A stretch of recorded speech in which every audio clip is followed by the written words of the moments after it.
It's Red Eye Radio. Gary McNamara and Eric Harley talk about everything from politics to social issues and news of the day. Whether you're up late or you're just starting your day, welcome to the show. From the Uniden America Studios, this is Red Eye Radio. All across the USA and around the planet, we are Red Eye Radio. He is Eric Harley, and I'm Gary McNamara. I mean, tons of stories this week. The United Auto Workers strike that we'll get to here in a minute. Hunter Biden indicted 3 felonies for gun crimes. The inflation rate went up.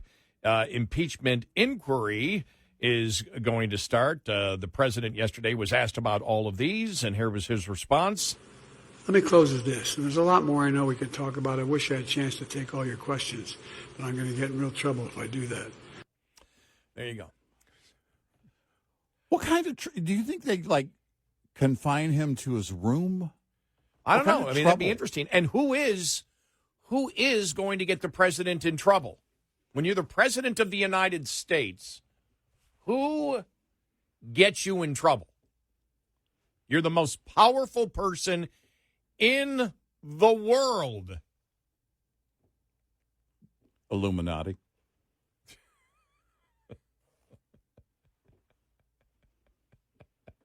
I think he just admitted it. It's either the Illuminati or the Pentaverate.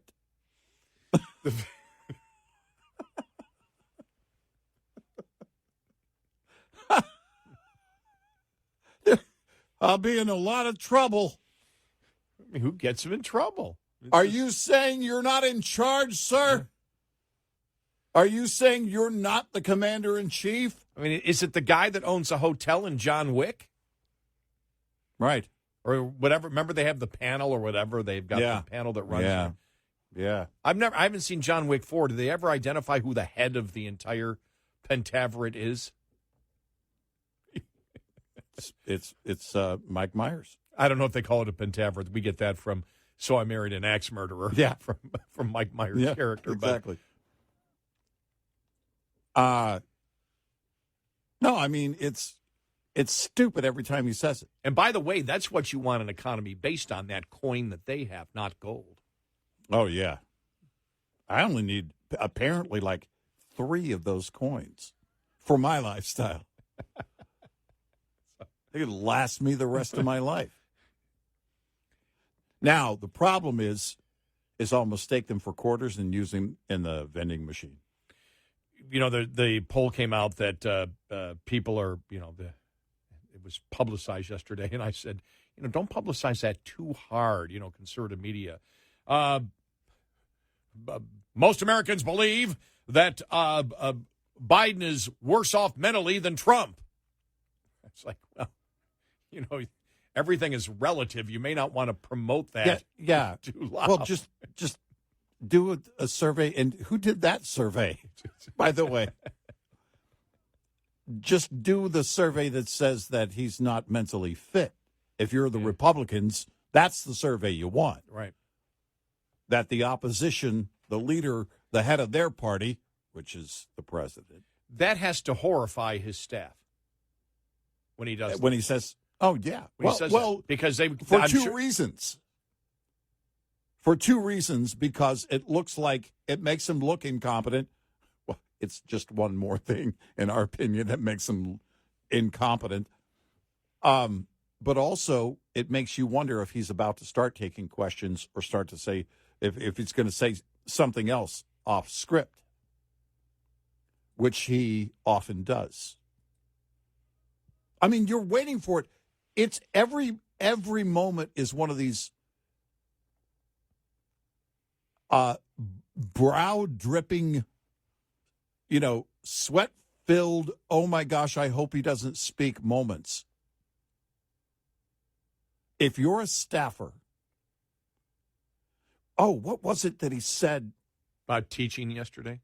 This is a few weeks ago. And Karine Jean-Pierre was with him, and they were on site. They were outside, yes. And she sort of rolled her eyes, and like, then she looked down like, yeah. she didn't roll her eyes. She looked down. Yeah, it was like she looked down her as eyes they were started turning moving, around, like, and she just looked straight toward the ground like, oh, no. Think about this. With her horrible performances, when Karine Jean-Pierre is embarrassed by your answer, yeah, you know it's bad. It's a bad day. And I have to believe that on the inside they're all just going, oh, just get it over with. Just get it over with. Just get it over with. Because he's a liability to himself. He's grossly incompetent. And whatever is going on with his mind is just one more reason in a whole list of reasons as to why he shouldn't be president.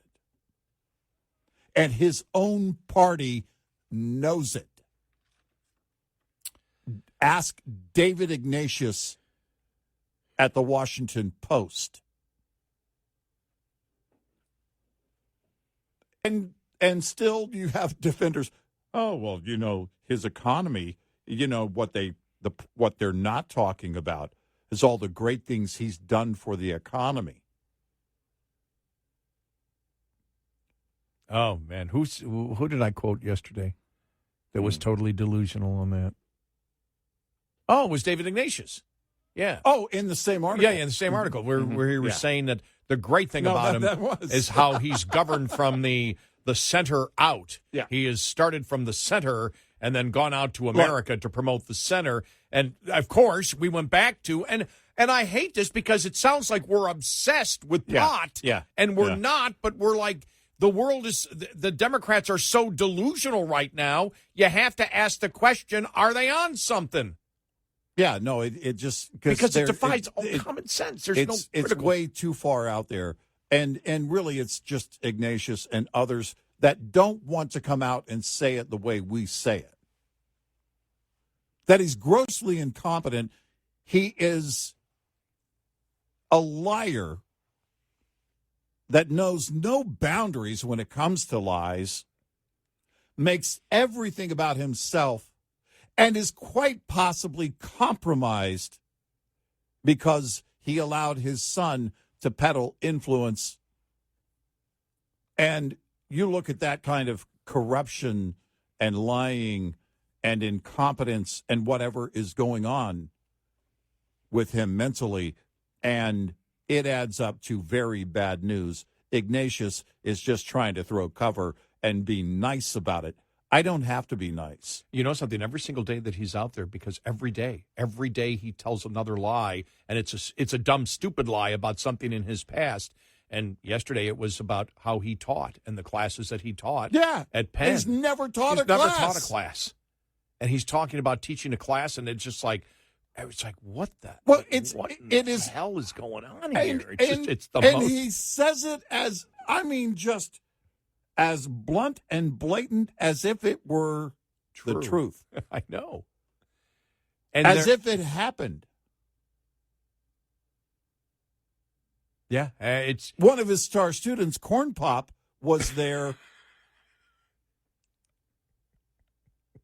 and went on to be a great scholar himself as a result of Joe's leadership as a professor. What I just said was funnier, but not any more ridiculous than what the president himself said. All right, moving on to the auto workers strike here. We've gone through the fact of what they want and and why are they bargaining so hard in a time and as over the last couple of weeks when we've been talking about this, we went, they realize the situation that they're in, that EV sales can't make a profit for the automobile companies, and the government mandates are forcing them to go more and more towards it. But why are they going for something that is going to be ridiculous and can't last? You can't get a 40% raise. You can't get all your benefits back. It can't happen. You can't go from an average of $55 an hour per worker, or excuse me, $65 an hour per worker to $155. So why are they doing it? And one of the things that we had said over the last couple of days was, well, they probably trying to get what they can because they know there's a lot of workers that are going to be laid off, that they're trying to do whatever they can, or they're trying to get as much publicity as possible to hopefully get, and they're not going to get it, but you're wondering why they're doing it. Are they hoping that they can get more subsidies from the federal government? Because that's the key right now. They need more subsidies in order to make it where they keep transitioning. They need to get more taxpayer dollars to do it, and the UAW is trying to get part of that taxpayer dollars is what they're trying to get, because they've been clear on it. The leadership has been clear. Now, as we've stated, the leadership of the unions a long time ago betrayed their own unions. Oh, yeah. Because they should have been screaming bloody murder about the movement to climate change. And we talked about this a long time ago. We talked about this with the leadership and illegal immigration way back then, where they did not come out against illegal immigration, yet the rank and file members of the UAW and all the unions were against illegal immigration. And we started talking about the fact after that about climate change and moving towards electric vehicles, and the fact that you better watch it because they're not fighting. We said, why in the world is the union leadership supporting the Democrats who are being very open about killing their industries? Right. Whether it's coal, whether it's energy, whether it's cars, anything that has industrial output that's a union, Democrats are attempting to destroy, and they're blunt about it, and the union leadership keeps supporting these people. And we said, you're paying your dues.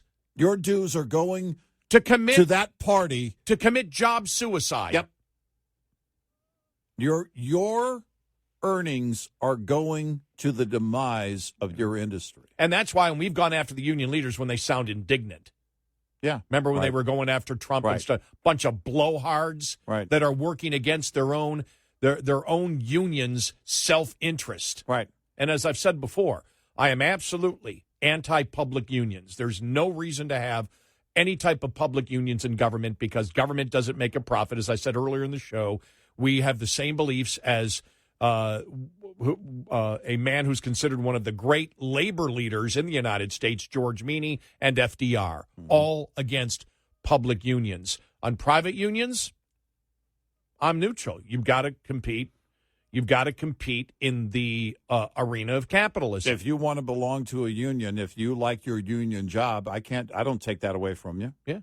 And so, and as I mentioned before, I was a member of the United Steelworkers and International Association of Machinist and Aerospace Workers, two unions. And so, I understand. What I don't understand is how the rank and file union members allow this to go on for decades now. Their money, their hard-earned money, given to a party that is hell-bent on killing their jobs. And I'm telling you this, and this was in the late 70s when I was in the International Association of Machinists and Aerospace Workers at a small company, and as I've talked about it before, and we were a small group. There's only probably 80 or 90 in that local because it was just one small company. So the business manager came in from the outside. Nobody trusted. Not one union member there trusted the management of the union. Not one. And they were vocal about it. And they didn't trust when the contract, they said, okay, here's a contract we got with the company. And I wasn't part of the negotiating team, but they brought me in and the guys said, they were all friends. And they said, could you look at this? And I told the story earlier in the show. I'm sorry if I'm repeating myself, but I think it's worth repeating, especially because people are waking up right now. Like our production crew. Right. And they said, what do you think about it? You're the only one with a college degree. I read over the contract and I said, you got to sign it. It was like a 9 or 10% immediate increase. I said, but you should sign it, but I'll lose my job because I was lower on the end of seniority. I said, they're not going to give an across the board 9 to 10% raise without laying off people. And I was laid off. Within, I think, a month and a half, I was laid off. I was bumped down, then I was bumped again to another. I ended up in the tool crib. I was handing out the the tools to people. It was the most boring job in the place. Take it off my machine and put it on. That was boring. That's where I read. That goes back to 1979 or 80 when I read my first political book. That was Gary Hart's book, The Democrat. Oh. Remember the scandal on the boat and all that? Oh, yeah. It was I remember, and I read it there before I got laid off because there was nothing to do. You'd hand out something every hour. It was the most boring thing. I was there for a month. I go, let me read this book here, and he was in the news, and I was more conservative, but I did not have at that time. Even people are more politically sophisticated today. Yeah, you know, if you're involved in politics, right, you are. Even back then, it wasn't as well defined. Right. So I didn't feel like, okay, I wasn't thinking, I'm a conservative, I can't read his book. I was like, okay, what does this guy have to say? I remember thinking, okay, but you're just painting me a bunch of rosy rhetoric. You know? And, right, yeah. And I realized, well, yeah, he was a liberal. That's what he did. Right. But, so there's all, and I knew it. I knew back then there's economic consequences. You don't sit there and go, oh, good, we're all going to have a 10% raise. Nobody's going to suffer. No, Gary, you're going to be out of a job. And I was out of a job. Right. And so, and then I went on and went to another plant and part of the United Steelworkers. Right. And at that point, but we have said, you know, what's going on here, and we'll get to the audio cut coming up from Lawrence Summers, who was Obama's Treasury Secretary, which really mirrors a lot of what we have said, that this is the last gasp. They're trying to get whatever they can because they think it might be all over. Right. That's what the union leadership is thinking. Right. 866-90-RED-I. This morning's USDA Farm Report is brought to you by House Products. Tested, trusted, guaranteed since 1920. Agriculture Secretary Tom Vilsack says in talking about efforts to bring high-speed internet to everyone, no community should be left behind.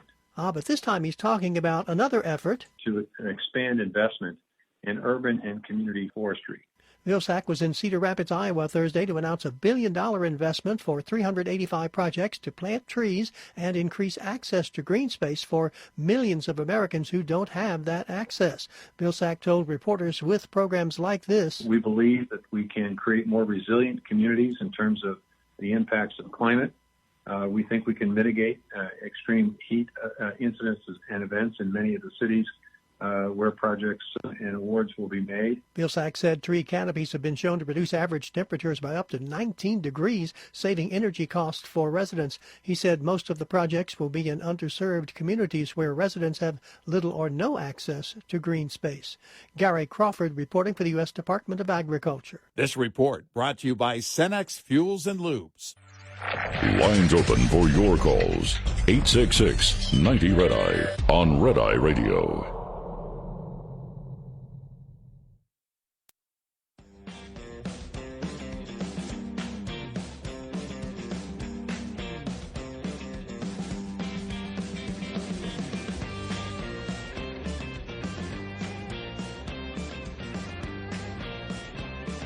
It's Red Eye Radio. He's Eric Carney, and I'm Gary McNamara. The audio cut I have of Lawrence Summers is a little bit longer than the time that we have here, so I'm going to wait to play it till the bottom of the hour. You know, you heard no news about this at all yesterday. None. There was no outrage from the left. California Governor Gavin Newsom signs a bill ending travel ban to red states. Remember all the stink when they put the travel ban in? Oh, yeah. Nothing. Right. How come there is an outrage from LGBTQ groups all over the country? Right. And you know what they say? The reason they're doing it? They repealing it to help California send the message of acceptance, equality, and hope. Reach places where it is most needed. Yeah, that's why.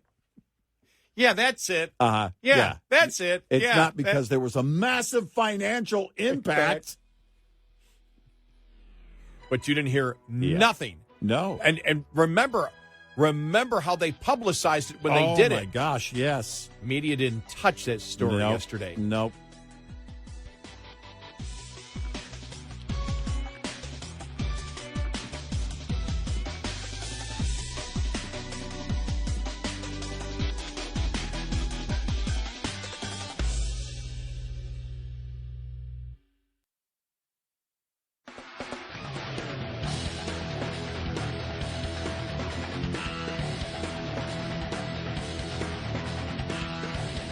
The Bonus Show.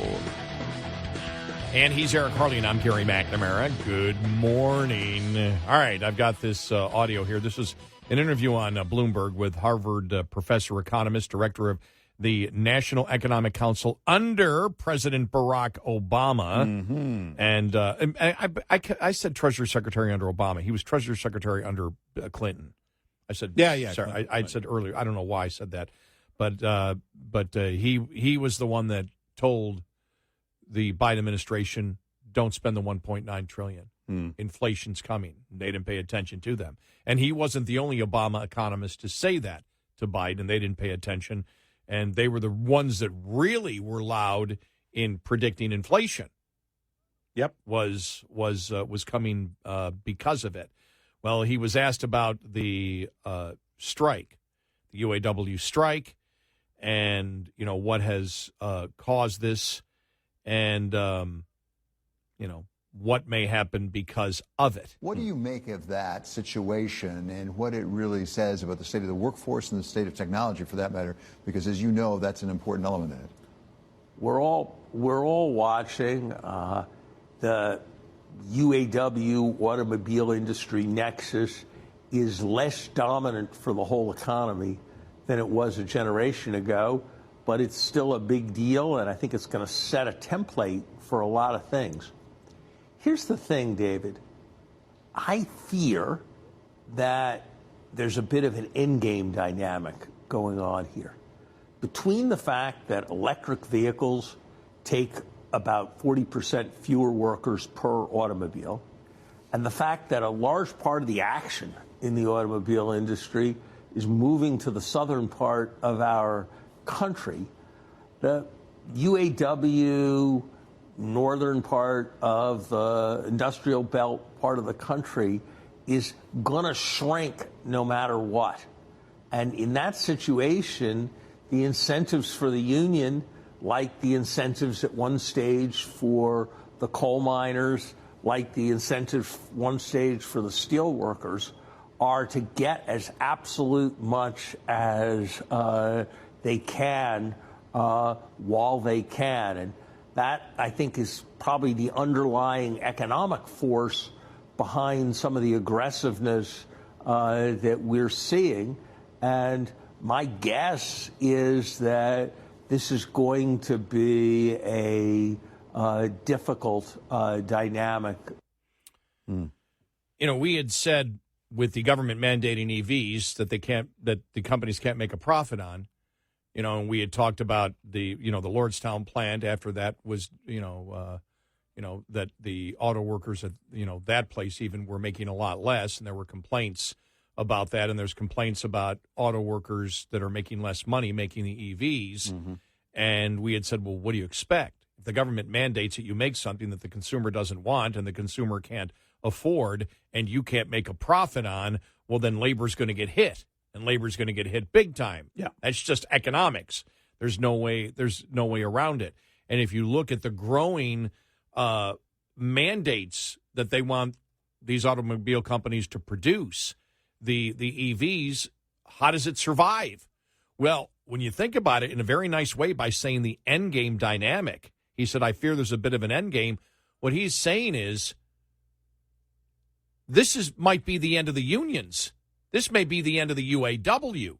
No, I think any power that the UAW has. Yeah. And so they're trying to get whatever they can right now. No. Because union industrial jobs, because of Democrats and climate change are done. No, I think that's, and you and I kind of hit on it, we know that it's not going to, look, the policy isn't going to change, right?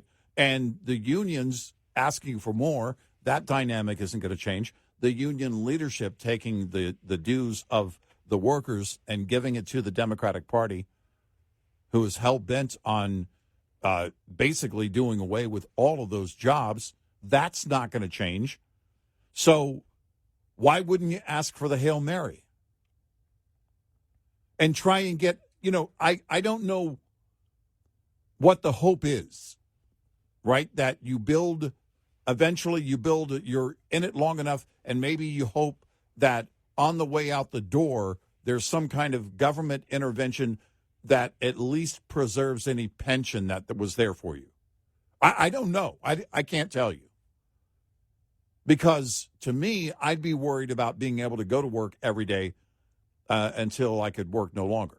And I would want to preserve that industry to make sure that job is going to be there and that, I could go to work every day, not crossing my fingers that the government will come to my rescue on my way out the door. But if you know that the end is here, then, yeah, this could be the Hail Mary. Well, and we've said the same thing when you look, for example, at the grid. Something bad is going to happen. Right. You can't continue to build solar and wind and shut down coal and natural gas. Right. We saw, the last warnings we had probably for a while were last week, and that's because... Until it gets cold. Until it gets cold, yeah. Until it gets below 35. Right, but and I checked it last week. I was watching it was last Wednesday. I had Watch Grid Wednesday. Yeah, yeah. And I sat with the TV on watching the grid because we were, in the second last stage before rolling blackout start. Right. And it was wind, solar, and everything was less than 7% of what was being produced. Yeah, and right. and they can wind at great points if we're not if the wind is maximum and we're using low power can produce 40 to 60% of electricity. But once it goes down, it produces nothing. Right. And solar, of course, was producing nothing because the sun was going down. And so at that point, what do? And we had talked about, and the Wall Street Journal talked about, supposed to be on the ballot, I think, is it this November, whatever, to vote to build natural gas plants that the taxpayer will have to subsidize. Yeah. Yeah. In order to cover for wind and solar that you have to subsidize. So the entire grid, you'll have to subsidize all the power. It's not necessary. It's going to skyrocket the cost of electricity. And even though the state of Texas is attempting to build those natural gas plants, a couple of weeks after they announced it, the administration came out and said, well, we're going to put more stringent restrictions and regulations on natural gas plants that will probably shut them down too. Well, you cannot continue to live under the delusion that you can power the grid on solar and wind only. And you can't live under the delusion that you can have a profitable automobile industry in this country by producing electric vehicles that the consumer can't afford, the consumer doesn't want, and the company can't make a profit on. Right. Now, that isn't political rhetoric. That's economics and science. Yeah. That is indisputable. Very real dynamics of the entire equation here that anybody should be able to see. And when you see, for example, that they are trying to shut down oil and natural gas, which means if you can't make a profit, your odds of having a successful union are zero. Right. So the unions are gone. Yep. Jobs are gone and the unions are gone. Yep. And union leadership doesn't care. They're going to be fine. Yeah. They'll just join the Democratic Party. Right. Get a position there. But as we've said overall, and we've been very loud on this and got a lot of flack over the years, but we were right, and we take no joy in being right because I don't like seeing Americans suffer. I don't like seeing the American worker suffer. I said sucker. Well, they've been suckers in a way. Yeah. Because we had warned them, and we said the leadership of the UAW should have been screaming bloody murder instead of agreeing with the Democrats and supporting the Democrats on climate change. Now they're screaming about it. It's probably too late. Yeah. Yeah, it likely is. Probably too late. And so now these acts of desperation that are going on that, as Summer says, I fear there's a bit of an endgame dynamic going on here. They're thinking it's over. We've blown it. Get as much as we can for the next couple of years because we, as a union, for all intents and purposes, are dead because it's impossible to have a successful union working for a company that can't make money. Right. Because of government mandates. Well, and the first thing they'll do is union leadership will say that, as the end is inevitable and imminent, the closer we get to it, union leadership will stick their hands out and say lawmakers need to help us out. Right. We need subsidies. Right. You're giving them to the company. Well, they're saying it now. You're giving these companies subsidies, and we're not benefiting out of it, which means they want some of the subsidies that the companies are getting. And they're going to, and if when that doesn't work, it will be, well, you need to preserve our all of our benefits. You need to preserve all of our pensions. Well, didn't they switch to a lot of the new workers' 401ks like 15 years ago? I know. I thought that was one of the things that they did, at least to new workers. I don't know if it was old workers or whatever. So. Was that during the whole Gettlefinger thing? Okay. Yeah, well, right. The Wall Street Journal had that the other day. Okay. Yeah. And so, and by the way, for everybody in the UAW, you had the warning with the coal miners union back in 2008. So we're talking 15 years ago. We saw it. Yeah, they don't have a problem getting rid of your industry. They don't. Yeah, the union leadership didn't give a damn about the coal miners union. Joe Biden will tell you to go learn to code. Yeah, they don't care. They don't care about your jobs. With the coal workers union, they don't. In the coal workers union in 2008, Obama made it clear our goal is to bankrupt the coal mines, and the union endorsed Obama, and he said, "I'm going to kill coal." The Democratic Party is not the party of the worker anymore. They're not the party of if you think about it, manufacturing anymore. No. They're not. And we've stated that for a long time. They cannot claim to be the party of manufacturing. They want to shut it all down. You're killing the planet. You're part of the problem. As long as you're still making gas-powered vehicles, you're part of the problem if you're on that line. And it won't last if you're only making EVs. Because, number one, they'll need 40... It requires, what do you say, 40% fewer workers? Right. And on top of that, they're not profitable, so it's only a matter of time, and it's a short period of time until the end, until they turn the lights out. And then the auto workers' leadership, the union leadership in this country, did nothing except protect the status quo and figuratively sleep with the people who wish to kill them. Yep. Well, union leadership, they got theirs. And by the way, and we warned this was coming for the longest time, and we were called anti-union. Oh, yeah, right. We're the problem. Yeah, we were the problem. We're the ones killing the unions, right. Mm-hmm. We were the problem. Right. I'm sorry they're having to learn the lesson the hard way. Well, but it was obvious this could be the only end game to this, as Summers said. And there's no turnaround. There is no turnaround here. 866-90-RED-EYE.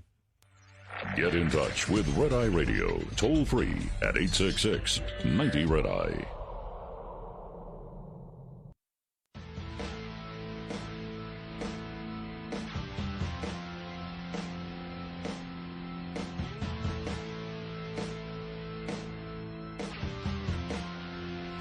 It's Red Eye Radio. He's Eric Harley, and I'm Gary McNamara. All right, let's end the week. I just went to the Babylon Bee to see some of their headlines. All right. You ready? All right. Joe comforts Hunter by talking about the time his son was indicted for gun crimes. My son was indicted for, I remember, it was 9 years ago. No, actually, it was just yesterday. White House, and it shows Karine Jean-Pierre. White House says there's no direct evidence that Hunter Biden actually exists. My personal favorite, the New York Jets file restraining order against Colin Kaepernick. Yeah. And finally, this one here, and it shows all these journalists around a table on their iPads and laptops. Yeah. Journalists anxiously await for email from Biden administration with today's instructions. Yeah. Oh, my. I'm telling you, That's got to be a lot of fun to work at the Babylon Bee. Oh, I know. Wow. I know. Of course, you got to be a genius, because those guys are just genius. It is funny They stuff. really are. Really is.